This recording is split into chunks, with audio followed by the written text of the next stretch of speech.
రాష్ట్రంలో మెరుగైన విద్య అందించడమే లక్ష్యంగా వచ్చే విద్యా సంవత్సరం నుంచి విద్యార్థులకు పాలు, బ్రేక్ఫాస్ట్, లంచ్ అందించేలా ప్రణాళికలు సిద్ధం చేయాలని ముఖ్యమంత్రి రేవంత్ రెడ్డి అధికారులను ఆదేశించారు.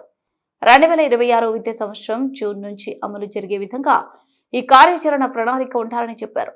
విద్యాశాఖ ఉన్నతాధికారులతో ముఖ్యమంత్రి సమీక్ష సమావేశం నిర్వహించారు.